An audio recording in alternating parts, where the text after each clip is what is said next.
but I am one of the flood affected individuals. So we lost our home in the floods. Mareeba Shire did not know anything about it. In fact, they had no idea Kuranda was affected at all.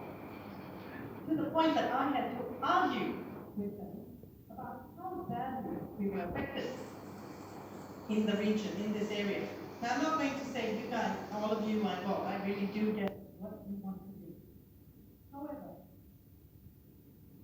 we talked about community consultation and we seem to feel that people right now, so anybody can say, on a monthly basis, we have one people out there who actually hold a space that you can come, book in a half-an-hour session with you, sit down and talk to you about what's going on. Here, very clear, very easy, bring something, book a time, have that conversation so you can take it back to council. The other part is, what's happening with the councillor isn't actually filtering down into the actual time. And the people who are hired there say whatever they want to say, and they end up telling them, I don't know very bluntly, oh, we can't help you, we have nothing to do with the plan. Don't come to us. I had to write quite a scathing question. So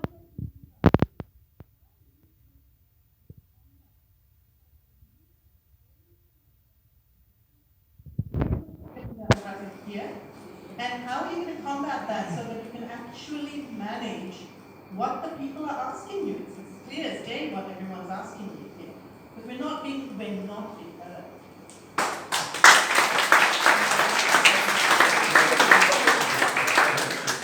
It comes back to representation again. I'm not on council. The way council currently operates non-divisional. I think the key to it being successful is consultation.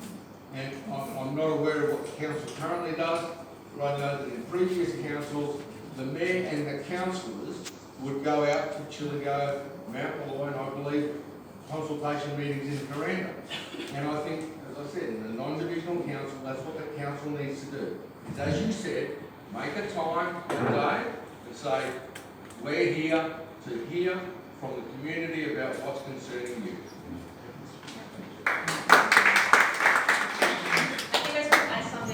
Flood sort of with Cyclone Jasper. I've currently got family, my auntie and my cousin are actually stuck in our station. I don't know if council care that we're stuck up there at the moment. The only way out for them is by helicopter and it's still flooding and they won't be getting out until April. Due to the chopper and the cost of fuel, that's all out of our pocket and at the moment our business is on hold and the chopper can only take bread milk. So there needs to be more support for people that are, out here and actually go, like, are they forgotten?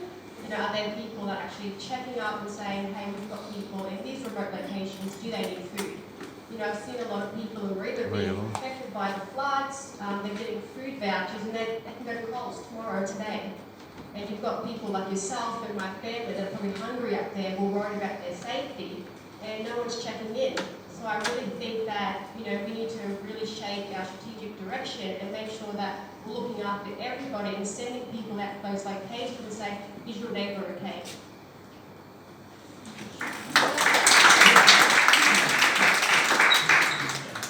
Thanks.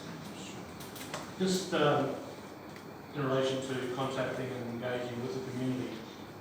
Since I've been a councillor for 4 years now, I've kept a hard copy of all the phone calls and contacts that people have been in touch with me, about 600 of those over the last 3.5 years.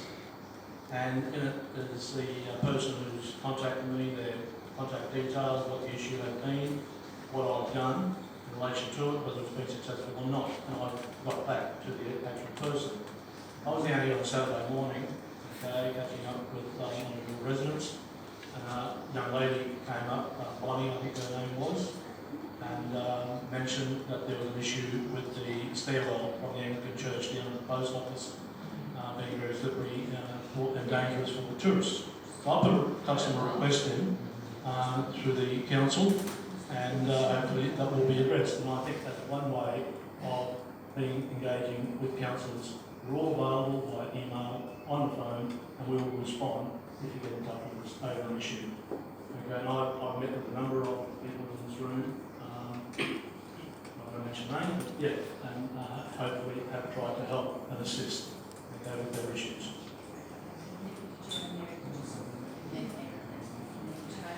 I'll be brief. I did mention that I believe as a council we should be here once every 6 months, sitting up the front answering your questions. I did say that.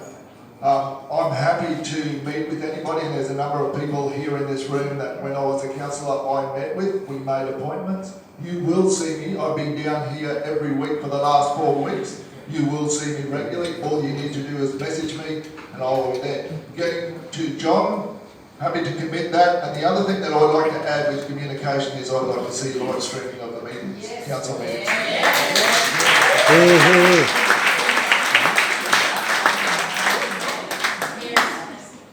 Yes, so far as communication, I have a business in Main Street, Mareeba, and I get lots of people coming to me with their issues, and we discuss it with council.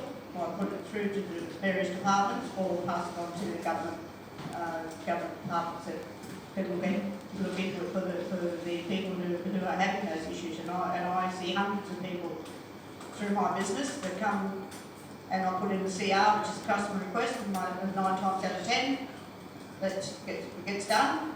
If it can't get done, we'll have to go back to the customer and to the resident and discuss things further with them. But I do see hundreds of people in my business with regards to council issues, and I put it through.